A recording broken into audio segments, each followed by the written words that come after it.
Hey guys, welcome back to my channel. So I am a vet student here at the University College Dublin in Ireland.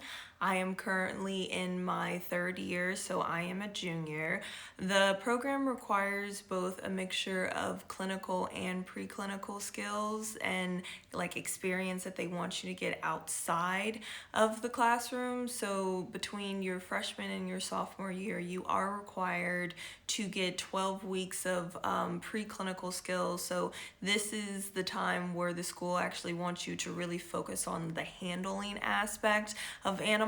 So you have to get 2 weeks of sheep, I believe 4 weeks of cows, being like 2 weeks of dairy and 2 weeks of beef.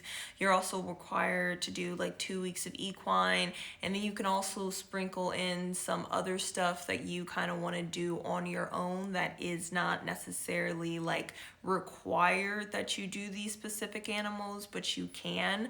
For the topic of this video, I specifically want to focus on my placements that I had for my preclinicals for the lamb and for the cows. So specifically during lambing season and calving season. So just to back up here a little bit. So lambing season is the season where the herd of the sheeps are actually giving birth, and calving season in that same mindset is the time of the year where all the cows are giving birth. So birth is not an easy thing across the board for either humans or any type of animal, so they do require some assistance. Some just push it out on their own and they're totally fine. So I am on my way to the bus stop because I am catching a bus to go lambing, aka live on a Irish sheep farm for about 2 weeks just to learn more about the trade of keeping sheep, how sheep farm work, and also to assist in the birth of a bunch of baby lambs. So this should be really interesting, but yeah, on my way now. For my lambing placement, I spent 2 weeks back in my freshman year. In spring of 2023, I spent at a Irish sheep farm, and I lived there for 2 weeks. I was constantly on duty for overnight to make sure that the flock wasn't having any lambs, and if they did, I would provide assistance, whether that be possibly sticking my whole hand in their uterus to help pull out the baby, or administering any medications or giving anything that the animal would need, or maybe just simply if the animal had already pushed out her lamb, then I would transfer both her and her new lamb to like a different area, a cleaner, warmer area, because we want the area for all the newborns, all the neonates, to be as warm, as cozy as possible to help with survival. It was a really cool experience. I don't have any farm background at all, so it was interesting to kind of get that, but also it was super cool just kind of experiencing the whole thing.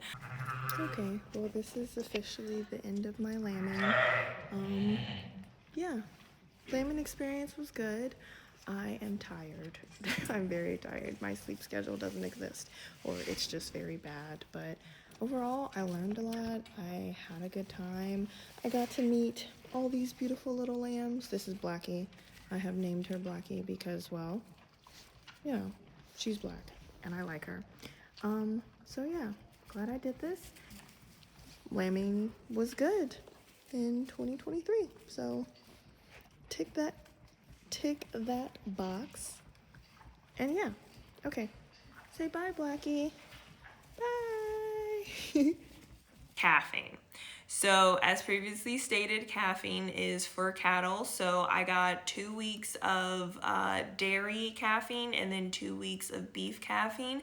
For the beef calving, I did during the winter time of 2024, and only about 1 or 2 calf during the 2 weeks I was there. It's because January is pretty early during calving season. Calving season is normally like January to April-ish. And because the calving season had just started, not a lot were pushing, but it was still super interesting to like kind of see the whole process. Out here living farm life, yeah. Woo, woo, woo, woo, farm life, yeah.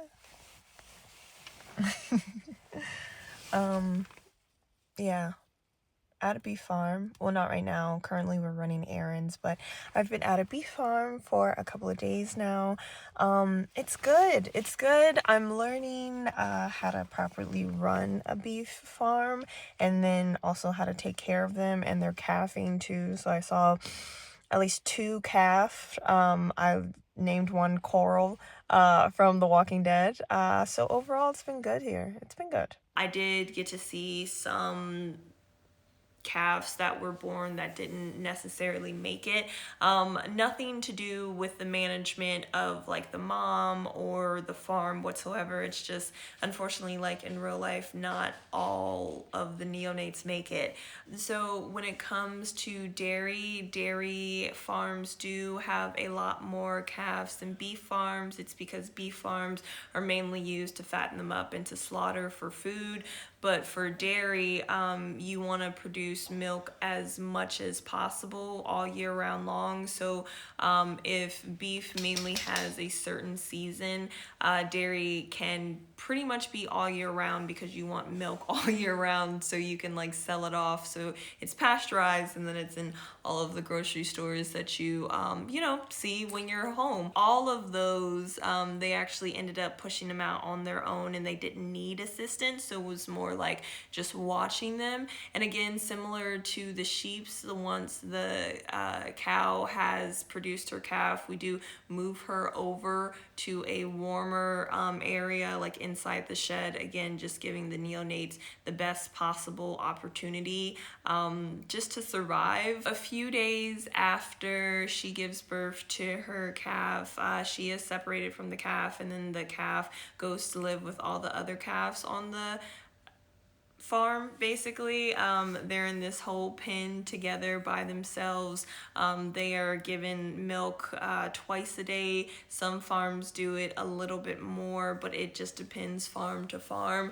And then for the mothers, they are milked twice a day as well. The milk that they actually take from the mom, some of it are given to the calves, while other parts are sold off, so like for profit for the dairy farmer. Both lambing and calving placements were really good. I learned a lot about the business side of running a farm, what it looks like, what the finances look like. Didn't go too deep in it with the farmers, but just overall like the cost of everything, like how much to feed them, to house them, to put them on pasture, and so on and so forth. Even when I was deciding which vet school to go into, I really liked the fact that University College Dublin required I get like pre-clinical experience. This is something that's not normal to US vet students. Normally US vet students do all book work, all lectures, and in their final year they're in rotations. But I like how for this program both the freshman and the sophomore year require you to get hands-on experience by working on these farms. So all in all, I spent 12 weeks on multiple different farms getting multiple different animal experiences, and I had a really good time. Don't forget to follow me at Dr. Imani Travels, all one word, on Instagram and TikTok. And if you feel like you like the vibe here and you like some really helpful tips on vet school, travel, or anything else in between, please like this video and subscribe to my channel. Thanks.